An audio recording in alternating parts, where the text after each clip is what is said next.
এগুলো হচ্ছে রেডিমেড বাড়ি। বিশাল বড় কড়ই গাছ, মাই গড।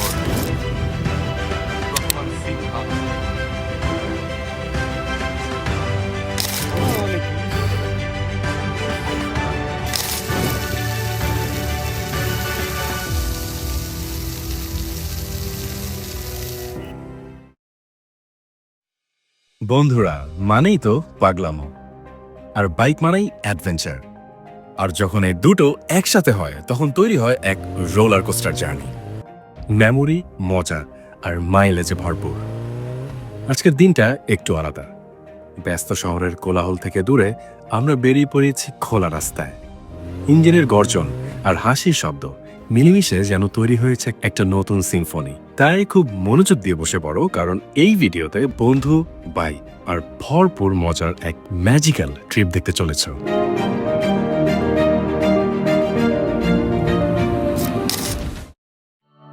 এই তো সেদিন খুব ভোরে ভোরেই আমরা 10 জন 5টা বাইক নিয়ে বেরিয়ে পড়ি। ইনিশিয়াল প্ল্যানিং ছিল পদ্মার পাড়ে যাব, নদীতে লাফ ঝাপটা দিব, গোসল করব, দেন আসার পথে মাওয়া হয়ে ইলিশ ভাত খেয়ে দেন বাসায় ফিরব। Overall planning sounds simple, right? আর এখানেই মজা শুরু।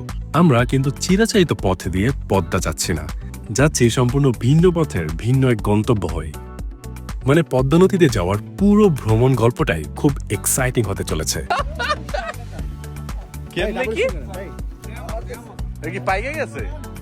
আচ্ছা, আমাদের গন্তব্যস্থলগুলো নিয়ে আগে একটা ধারণা দেওয়া যাক। প্রথমে আমরা ঢাকা থেকে যাচ্ছি মুন্সিগঞ্জে। মুন্সিগঞ্জের আলদি, বজ্রযোগিনী, বালিগাঁও এই সব স্পেশাল জায়গা হয়ে দেন শেষ গন্তব্য পদ্মা নদীর পার। বলে রাখি, এই প্রত্যেকটা জায়গারই কিন্তু স্পেশালিটি আছে বলেই সেই সকল রুটগুলো আমাদের এই পুরো গন্তব্যের মাঝে অন্তর্ভুক্ত। সো আর দেরি না করে চলুন ভ্রমণ গল্পটা শুরু করা যাক। মুন্সিগঞ্জের আলদিবাজার নামের এই জায়গায় সকাল 9টার দিকে পৌঁছাই। এইখানে আসার কারণ দুইটো। এক হচ্ছে মজাদার মিষ্টি মাঠা খেতে, আর এক হচ্ছে অনেকক্ষণ বাইক রাইডের পর একটু ব্রেক নিতে। ব্যাপারটা হচ্ছে উত্তরা থেকে যখন বাসা থেকে বের হইছি তখন জানতাম না যে পাবো কি পাবো না। এখন পেয়ে আসলে একটা শান্তি লাগতেছে, অসাধারণ, আলহামদুলিল্লাহ। পরিমাণ ফেনা উঠছে, মাশাআল্লাহ। কমল ঘোষের মাঠার দোকান। হ্যাঁ, শুরু করেন কয়টা থেকে? সকাল 5টা থেকে। এক পাতিল না, এটা প্রায় 4-5 পাতা 30 টাকা গ্লাস, 150 টাকা লিটার। সে আমি নিজে হাতে বানাই। সকাল আসলে ছানা আর মাখন পাইতেন, ওটা শেষ হয়েছে। যাই হোক, ওইখানে মাথা খেয়ে ঠান্ডা হয়ে বেরিয়ে পড়লাম। এখন গন্তব্য এখান থেকে প্রায় 5 কিলো দূরে অবস্থিত বজ্রযোগিনী এলাকাতে। এখানে ব্রেক নেওয়ার কারণ মূলত সকালের নাস্তা করতে। একটু না খেয়ে থাকবো, বুঝছো? কিন্তু মজা না খেলে মিস করবো, তাহলে তো খাইতে হইব। তবে হ্যাঁ, এই মানুষটা অনেক বিপদের বন্ধু, সবসময় পাওয়া যায় বিপদে।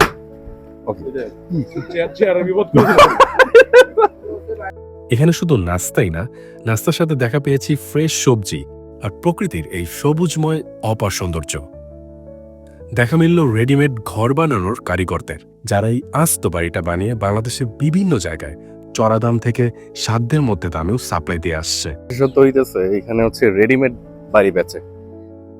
এগুলো হচ্ছে রেডিমেড বাড়ি, এরকম বাড়ি বানায় রাখে, তারপর হচ্ছে বিক্রি করে দেয়। একদম রেডিমেড বেচে দেন। এরকম ভাবে এরকম ভাবে সেট হয়ে যায়। মানে জিনিসটা পাঠান কিভাবে? এইভাবে পাড়ে পাড়ে আর থেকে সুন্দর সেটিং হবে, মনে করেন এই পাড়ে পাড়ে সব খুলে যাবে। ও নাট সিস্টেম তো সব জায়গায় না। গাজীপুর, বরিশাল। এইটাই আনুমানিক কত বেচবেন? এইটা ধরেন 6, 6.5। 6.5 লাখ। এই লোহা কাঠ, তারপর মানে 100 বছর যাবে নরমালে যদি যত্ন করে রাখে। নাইজেরিয়া কাঠ ভাই, পানি তেলও তাজা হয়, এই কারণে তেল দিয়ে রাখে। তেল না দিলে কাঠ মনে করেন আপনার 20 বছরও যাইব না। যদি এই বছরে বছরে তেল দেন এইরকমই থাকবে, তো গুনে ধরে না ভাই। ওই অর্ডারই শেষ নাই কখন, মানে 12 মাসের ধরেন 12 মাসই চাপ থাকে কাজে। মুন্সিগঞ্জের একটা জিনিস খুব ভালো লেগেছে, সেটা হলো এখানকার সব ইউনিক জায়গার নামগুলোর জন্য। প্রথমে আলদি বাজার, দেন বজ্রযোগিনী, আর এখন গন্তব্য হচ্ছে বালিগাঁও।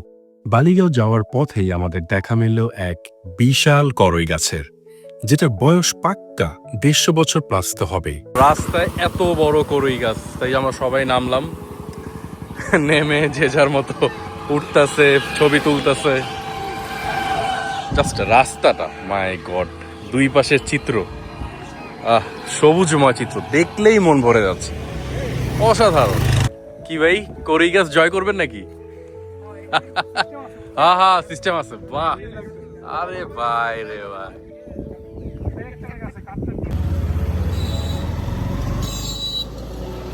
করই গাছের শীতল ছায়া নিচে কিছুক্ষণ থেকে এবার চললাম কলমা, যেখানে আমাদের আলটিমেট ডেস্টিনেশন পদ্মা নদীর পার।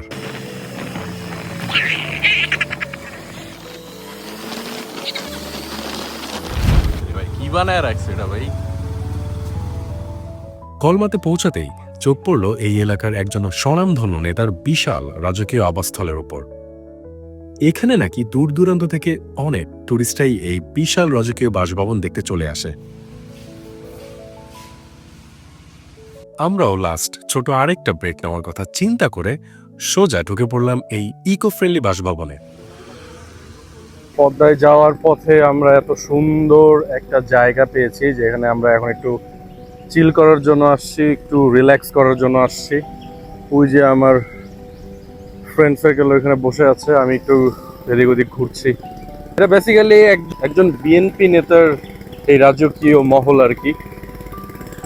বিশাল জায়গা, বিশাল জায়গা, মাই গড, কতটা সুন্দর জায়গাটা, আসলে এতটা রিল্যাক্সিং, এতটা রিল্যাক্সিং, এখান থেকে যেতে ইচ্ছে করতেছে না।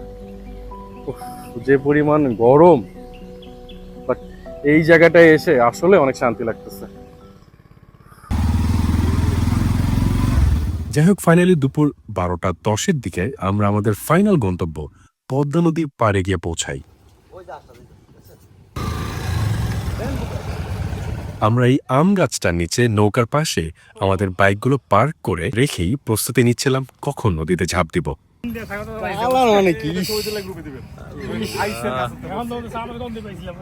পদ্মা নদী আরাম।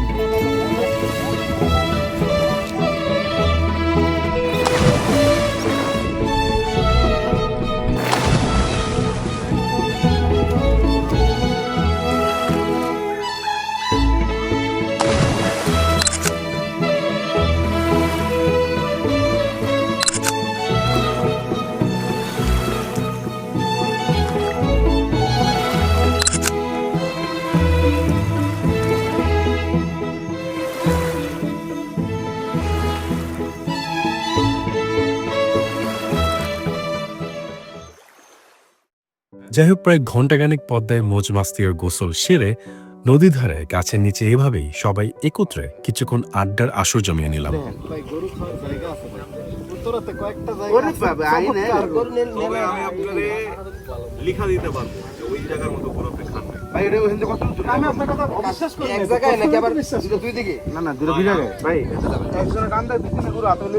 এদিকে আরেক পার্টি কিন্তু পুরো দমে আম পাড়তে ব্যস্ত। মাথার মধ্যে ফালাইছ না,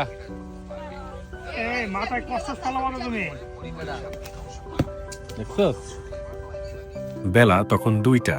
পেটে ভীষণ খিদে নিয়ে আমাদের সব অ্যাক্টিভিটিস শেষ করে কলমা থেকে প্রায় 21 কিলো পথ পাড়ি দিয়ে ইলিশ ভাজা দিয়ে ভাত খেতে চলে গেলাম এ যাত্রার একদমই শেষ গন্তব্য মাওয়াতে।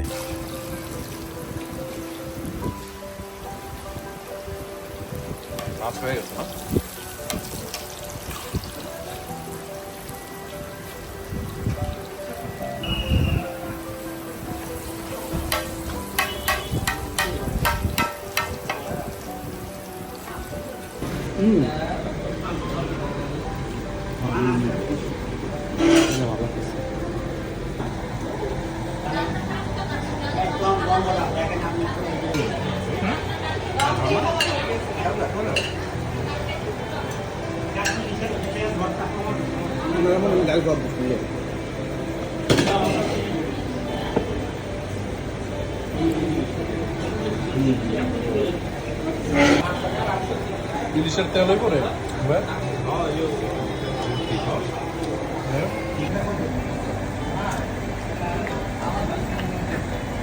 আলহামদুলিল্লাহ দুপুরের খাবারটা সবাই মিলে খুবই মজা করে পেট পুড়ে খেলাম, আর খাওয়া দাওয়া শেষের মধ্য দিয়ে আমাদের আজকের সব অ্যাক্টিভিটিস এখানেই সমাপ্তি পায়। By the way, it was a great adventurous day for us. আজ অনেক নতুন অভিজ্ঞতা নিয়ে ঘরে ফিরছি। যাই হোক, বন্ধুদের সাথে বাইকে করে তোমাদের এমন শর্ট ট্রিপ দেওয়ার অভিজ্ঞতা থাকলে কমেন্ট করে জানিয়ে দাও। আর হ্যাঁ, don't forget to like, share and subscribe. Stay curious and be adventurous. Tata.